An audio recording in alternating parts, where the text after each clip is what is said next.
today's guest is Vilius Pakalniskis, the first person, yes, to run from Dubai to Jeddah, covering 2,100 kilometers in 30 days. What makes this even more impressive is that he did it to raise money for young cancer patients in the UAE. Welcome to the show. Thank you so much for being here this Good morning. morning. Thank you so much. It's so impressive to hear such a number like 2,100 kilometers from Dubai to Jeddah. Yes. But what I want to know is what inspired you to do that?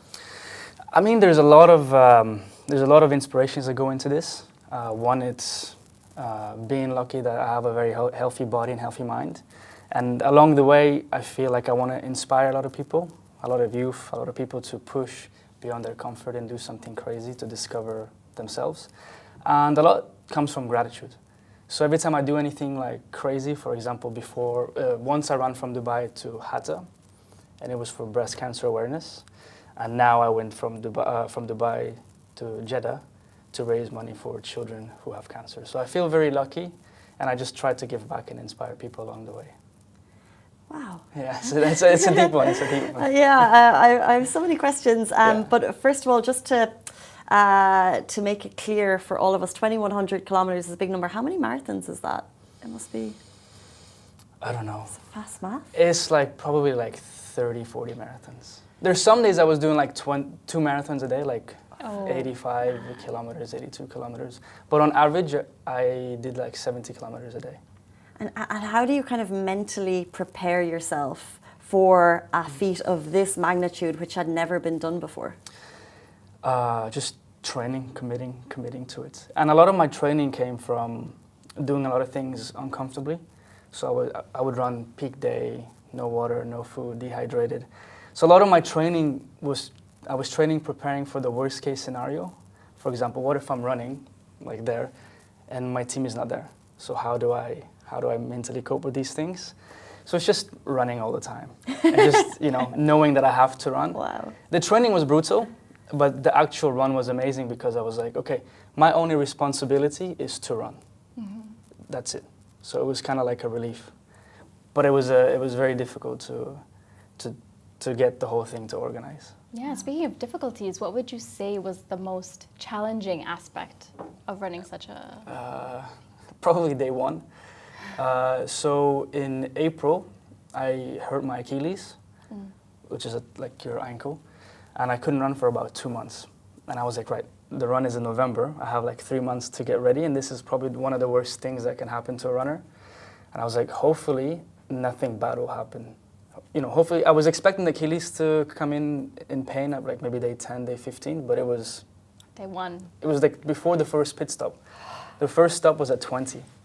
And before I arrived, I was already limping, I was in pain. So the hardest part, I was like, right, I have about 30 days. How do I stay focused? And it's just, again, gratitude. I was like, there's people out there who have worse situations than me, worse pains. There's probably people who are paralyzed. They wish they could feel the pain that I'm feeling right now. So it was a lot of this type of deep talks, gratitude that got me till the end, What personally has pushed you so much into that? We're all aware, and I think it's very easy to say I'm grateful, but you're clearly living that gratitude and putting an action to it. Is there something personal that has pushed you into this? I don't know. I think so. So there's another deep story. So my mother, she wanted to have an abortion before I was born. So I guess that plays a big role. I was like, because it's I was so close not to have a life, just moments away. And I guess that just kind of is there, Yeah. It's that kind of story that would make you really think, where would it be if you weren't here? And who knows? I just try to make the most out of it. As I say, God has given me a healthy body, healthy mind, and hopefully along the way I can inspire people who might need it. When did you first start on this journey of kind of showing people that the impossible is nothing? I guess just when I started running. It was always pushing. Even when I was 14, I think I started running when I was 14, small runs, 5Ks, 10Ks. And I was always racing and competing against men in their 30s. So I was like, you can do it, but at the end of the day, the body was there, so. Was it always just a passion, the whole running thing, or did someone sort of inspire you? My father used to run with me, so that was nice. And then I just kind of fell in love with running, and I'm very competitive. So when I did these, and my principal, so he would come and pick me up and take me out running, and it was beautiful. But I guess the competition of it got me really into running, but now I don't really compete, I just run alone, and I'm like a ninja. I'm quiet, you don't see me anywhere. And you do it to spread awareness as well. Yes. Why did you choose to do it for young cancer patients in the UAE? I just, gratitude, you know, there's so many people that need supports, and especially families who cannot pay the medical bills, and you know, it's a very expensive thing to cover, I guess, and I just want to give back, you know, to people who need it, and hopefully help them along the way. That's so amazing. Can we, I feel like you're telling us this amazing story, but we don't know enough about you. So like, earlier, before the show started, you mentioned you had played in Croke Park, which is the amazing Irish stadium. You also mentioned your name, you were from Lithuania, but you spent time in Northern Ireland. So how are you here? So I was born in Lithuania. My parents moved to Belfast when I was about 5, and then I came when I was 6. Got into Gaelic, got into hurling. And I guess I was just right, I was at luck, you know, right time at the right moment, where somebody was recruiting people from different schools, especially like people from different countries. And they see me play, they invited us, they built this team around people from different countries, and they invited us to play in Croke Park.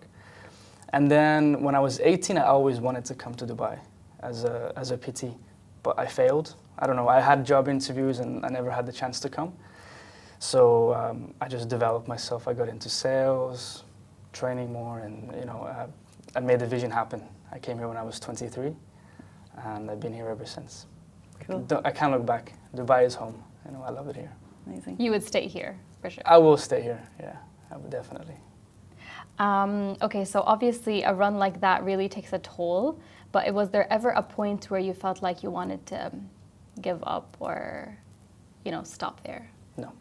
Not at all. Was never a thought. It was never there. My friend, because obviously I got injured at day 1, my friend Taran, shout out if he's watching, I think it was like day 4 or 5 where I could barely move my ankle. He came out on the walk with me and he goes, because he came from Vietnam. He flew from Vietnam to support, which is incredible. Oh, that's incredible. And he turns around to me and he goes, please make it to the border, at least to the border, so we don't get embarrassed failing early.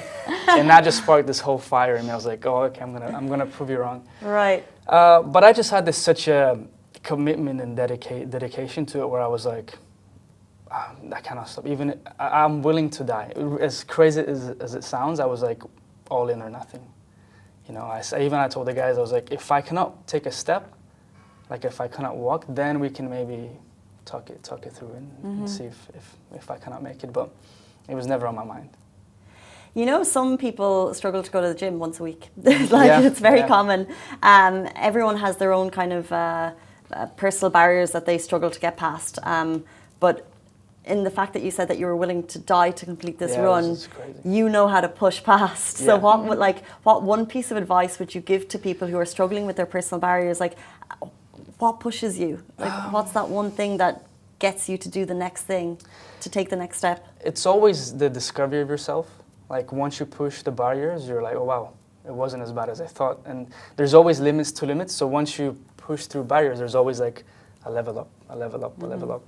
And it's just the exciting of pushing yourself and seeing what's next, you know, developing yourself. That's always been there for me. And also enjoying the journey along the way. Like, you know, enjoy the journey, whatever the goal is. Don't try to achieve it yesterday or next month. Just enjoy and grow along the way. So that's just how it is for me.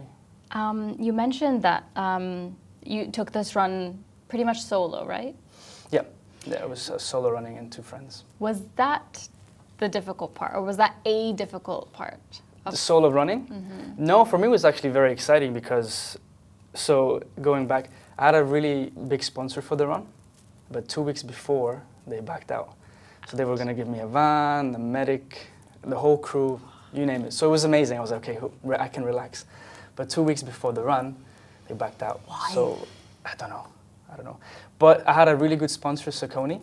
So they were there since day 1. They were giving me shoes. They were asking for updates. So They're an incredible brand. Shout out Saucony. Yes, Saucony, there they are. I'm wearing them right there, the blue And ones. the other sponsor who left you. I don't want to name it, but it is what it is, you know. But that's what made the story, I guess, more exciting for me, because it was just me and two of my friends that have no background in fitness. So most of the time it was just finding solutions, and nothing went to plan. You know, there's my injuries, problems with the van, and so every day was a different problem and a different solution. And the guys never complained. Zero, which was incredible. What a road trip. What an adventure. Are you a podcast person, a music person? Like, what were you listening to along the way? So at the beginning, I was listening to a bit of music, Quran and the Bible.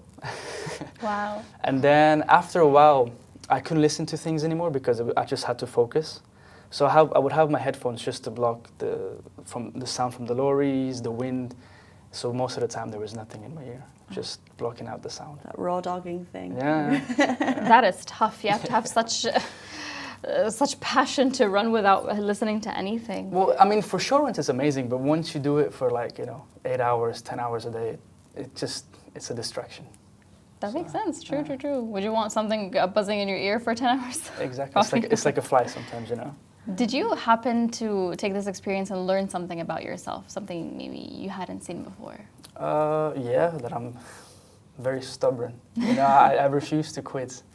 Because there was moments I was like, maybe, because, you know, I've never done anything like this. I was like, maybe something will happen along the way. But throughout the whole thing, I refused to accept that whatever's going wrong, I might quit. It was like, no, just you will do it. You committed to it, and there is no other way out. Wow. Just getting to the end. So I think the stubbornness of getting to the end is what really shocked me, you know. That's a work ethic we could all take a note from. You mentioned earlier, like, there's a limit, and then there's a limit, and then there's another limit. So after having completed this major achievement, what's next?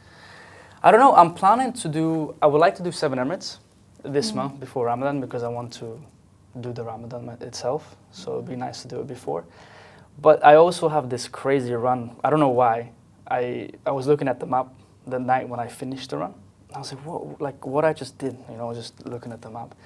And then I looked at Iraq, Iran, and Afghanistan. I was like, how cool would it be just to run through these 3 regions? Run through them. Yeah, I was like, it would be amazing. Amazing. Just the stories and the thing that I could remember. So I guess that might be next, but it's a logistical nightmare, so I'm not sure. Have you seen, before we wrap up, have you seen Long Way Down with Ewan McGregor and Charlie Boorman? It's an amazing story of 2 guys. They've done 3 versions. They get on their motorbikes, and it was pre the days of internet. They traveled from Europe around the world, through Russia, Kazakhstan, and back through the States. Okay. And it was a similar story where they just did it, and they had just these amazing life experiences along the way. So I hope to follow your journey with some photos. Yes. After an injury on day 1, he completed 2,100 kilometers, the first person to run from Dubai to Jeddah. Congratulations, Vilius. Thank you so much for sharing your story. Thank you for having me. Thank you, Farah. Thank you.